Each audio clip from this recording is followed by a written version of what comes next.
One day, when I returned home earlier than expected, I stepped into the house and was immediately assaulted by the stench of stale beer. It hit me like a punch to the chest, bitter, sour, suffocating. My heart sank. This was not the warm, orderly space I had built with my own hands and savings. I set down my purse and let my eyes adjust to the dim, cluttered room, the once pristine living room. The place I had taken pride in after years of careful planning, now looked like a dumping ground. Empty bottles lay scattered across the floor, some tipped over, their contents seeping into the fibers of the rug I had spent weeks picking out. Cigarette ashes smudged the coffee table, greasy wrappers clung to the sofa cushions like stains that wouldn't wash away. I froze in the doorway, every detail mocking me. That rug, once the centerpiece of my dream home, bore a deep blotch of alcohol. The curtains I had chosen for their soft cream shade now hung limp, faintly smelling of smoke. The sight hollowed me, but I forced myself to breathe. Laughter drifted from the kitchen, boisterous, unrestrained, the kind of laughter that once would have comforted me but now grated like glass against my skin. I walked into the kitchen and stopped cold. Henry sat at the head of the table, leaning back like a king on his throne. A half-empty beer can was clenched loosely in his hand. His face was flushed, his smile wide, his posture relaxed in a way I hadn't seen in years. But it wasn't joy I recognized, it was arrogance. On either side of him sat Willie and Catherine, my in-laws. The three of them looked like they belonged together, bound by some unspoken alliance. Plates of food I had prepared days earlier were spread out before them, crumbs littering the table, sauces smeared across the wood as if no one cared to use a napkin. Catherine was the first to notice me. She glanced up, her eyes narrowing, her lips twisting into a smirk that carried years of disdain. "Well," she said with mock surprise, "look who decided to join us." Henry didn't move, he didn't even bother to straighten in his chair. His voice was cold, detached. "Ah, you're back early. Did you at least bring groceries? We're running low." The words were like ice water poured over my head. No acknowledgement of my exhaustion after a long day at work, no attempt at civility, just demand, expectation, dismissal. My hand tightened around the strap of my purse, my knuckles white. I swallowed hard before speaking. "This is my home too, Henry," I whispered, though the lump in my throat made my voice heavier than I wanted. Willie chuckled, a deep, dismissive laugh. "Home? You mean the house our son lets you stay in? Don't forget your place, Amy." The words stung, they were meant to. Henry didn't defend me, he leaned back further in his chair and laughed with them, the sound echoing cruelly off the kitchen walls. The humiliation seared into me, but I pressed it down, holding it tight in my chest. Because beneath the hurt was a simmering clarity. Every insult, every sneer, every moment of being treated like an intruder in the very house I had built with my money and my dreams only confirmed the necessity of the plan I had been carefully preparing in silence. The following weeks blurred into a nightmare. My in-laws began spending nights under the same roof. At first, they confined themselves to the guest room, but soon, their belongings spilled into the living room, extra blankets draped across the couch, Catherine's slippers by the door, Willie's tools scattered across the counter. The television no longer played my favorite programs. The remote was theirs. They critiqued my cooking, mocked my habits, and took ownership of spaces I had once cherished. And Henry, he thrived under their presence. With their approval, he grew more venomous, his insults sharper, his disregard blatant. If dinner wasn't ready on time, he berated me loudly, sometimes pointing at the clock as though I were a delinquent employee. If I retreated to my room to escape, they followed with jeers, Catherine calling me ungrateful, Willie reminding me I should be grateful to have a roof at all. But through every humiliation, I held on to the truth they didn't know. I had already taken the one step that would change everything. The house no longer belonged to Henry. I had transferred ownership quietly, legally, to my parents. The ground they stood on with such arrogance was not theirs to claim. One evening, Catherine crossed the line I had been waiting for. With a casual cruelty, she leaned back in her chair and said, "Since Amy barely contributes around here, wouldn't it be better if I moved in permanently? At least I'd appreciate what you've given me." I waited for Henry to dismiss her, to tell her she was out of line. Instead, his lips curved into a slow smile. "You're right, Mother, maybe it's time Amy packed her things. This house doesn't feel like hers anymore." The words should have shattered me, but instead, they lit a spark of steel inside me. For the first time in years, I stood tall, my voice steady, my tears held at bay by sheer will. "You're right, Henry," I said softly, every syllable deliberate. This house isn't mine anymore, but it isn't yours either. His laughter faltered, confusion flickered across his face. I walked to the bedroom, opened the drawer where I had hidden the folder, and returned to the table. I placed it before him with a quiet finality. "Read it." Henry's hands trembled slightly as he flipped through the documents. His eyes widened, disbelief etching across his face. His parents leaned closer, their smirks fading as the truth sank in. "I transferred ownership weeks ago," I said evenly. "This house belongs to my parents now, not you, not them." The silence that followed was deafening. For once, their voices failed them. I didn't wait for the storm of questions or accusations. My bags were already packed, tucked neatly in the trunk of my car. I had prepared for this moment, down to the very last detail. I stepped toward the door, my heart pounding but my steps firm. At the threshold, I paused, just long enough to look back at the faces that had tormented me. Henry's mouth hung open, his parents pale with shock. "I'm done here," I said softly, the weight of the words echoing with a strength I had thought lost to me long ago. And then I left, leaving behind the wreckage of a marriage and stepping into the uncertain light of freedom. It wasn't an end, it was a beginning, and for the first time, the story ahead was mine to write.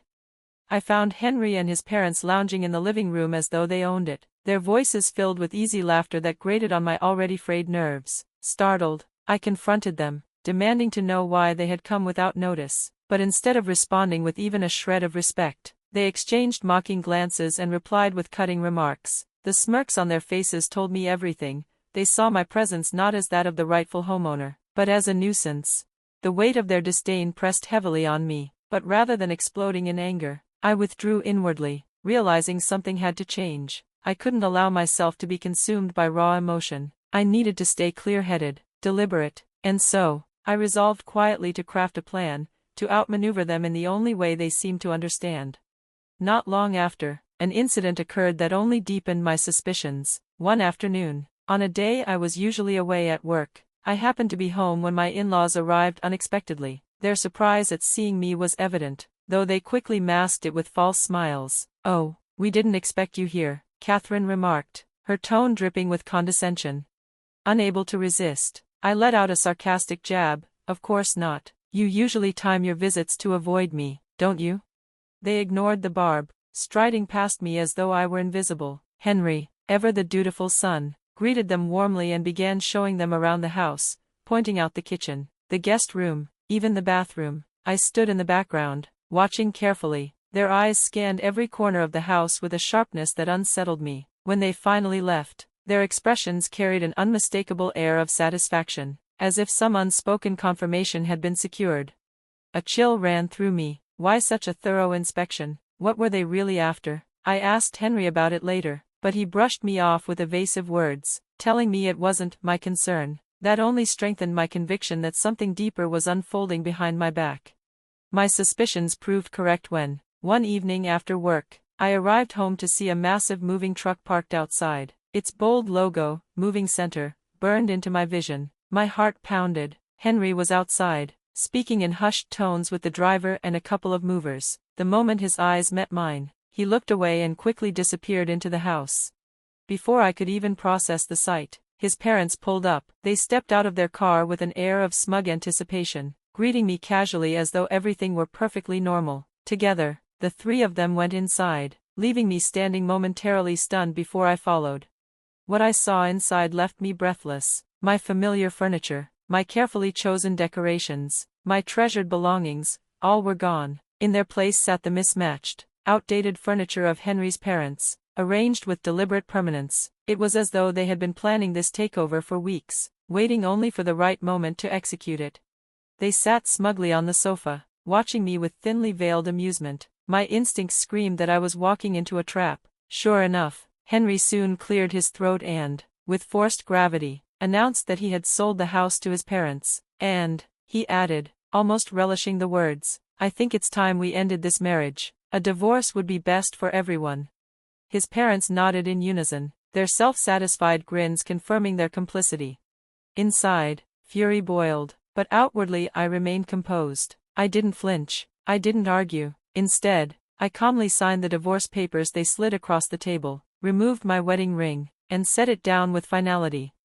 They thought they had cornered me, but what they didn't know was that I had long anticipated their schemes. Their constant secretive visits had driven me to take precautions. I had installed surveillance cameras in key areas of the house, cameras they never noticed. Through my smartphone, I had already seen them plotting, laughing about the sale, and congratulating themselves on the cleverness of their plan.